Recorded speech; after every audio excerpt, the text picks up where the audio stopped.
در دهات توگرک ناحیه وسیع با مقصد استفاده ثمرناک زمین‌های کشاورزی در خواجگی دهقانی به نام سیاوش بعد جانوری حاصل اول در کشت تکراری دهقانان جواری دان کاریده با استفاده از آب پلیزی آن را می‌سبزانند. اشور ناصرов آبمان است در چنین روزهای فصل گرما آب را غنیمت شمریده آن را صرفه‌کارانه استفاده می‌نماید. یک خطرناک روزگار ثمرناک کشیده همون موافق همون جیاکو تامین میکنه. روزگار خیلی حاضر ده مسئله آبان بد نیست. خیلی در شرایط هم آب تامین شده است. شلو سر وقت همی کارمونه اجرا میکنیم. این زمین ها از شبکه آبیاری کلابدری آبیاری میگردند. اشور ناصرov میگوید که مشکلات آب در دسترسی آن بوده در این منطقه آن تقسیمات عادلانه را طلب مینماید. اما که اشور حل این مشکلات را از استفاده تجربه سالهای 80 جاری نمودن نوبتاب میبیند. او راضی است که در این منطقه وظیفه میراب را به عهده گیرد. مزرعه نوبت‌ها یا 5 سوسکه 6 سوسکه سنی نوبت میره بعد او نوبت ما میشه.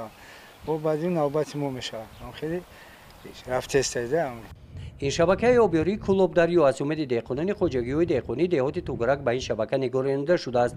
از پایگاه آبکشی به نام خلف در بلندی 70 متر ساخته شده است. با درازی 9 کیلومتر و از این هم زیاد امکانیت آبیاری زمین‌ها را دارد. ایستگاه آبکشی به نام خلف واقع در دهه عبرت جماعت دهات توگرک جایگیر میباشد.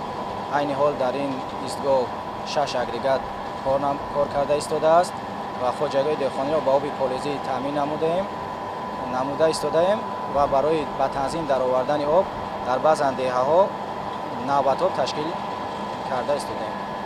شبکه کلابدری را پایگاه آبکشی به نام خلف با آب تامین می‌نماید. سال 1973 ساخته شده تا امروز اهمیتش را گم نکرده است. پایگاه از دو اساس عبارت بوده آنها را با نوبت کار می‌فرمایند. دستگاه‌ها هم از همان سال‌ها هستند و تا امروز عوض نشدند.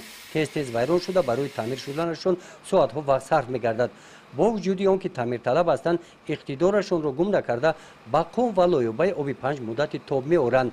در چنین حالت با نوبت و شبکه کلابدری و اطراف زمین‌های کشاورزی پایگاه واقع بوده طبق تعیینات آب می‌پرتویند.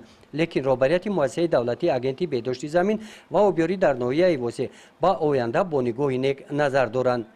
طبق اطلاع آنها کارهای از نوسازی پایگاه آبکشی به نام خلف از ماه سپتامبر شروع گردیده مشکلات تامینات آب پلیزی حل خود را خواهد یافت. شنیدن این خبر امکی اشور و دهها رهبران خواجگی‌های دهقانی را روح بلند کرده است. اما برای به ثمر رسیدن نیال‌های پخته کشت تکراری خواجگی دهقانی به نام سیاوش که این شب و روز با آب احتیاج دارد امیدش به فعالیت پرثمر پایگاه آبکشی است. گزارش خواجه نظریف خدای نظر ظهروف از ناحیه واسع برای برنامه اطلاعاتی نوید.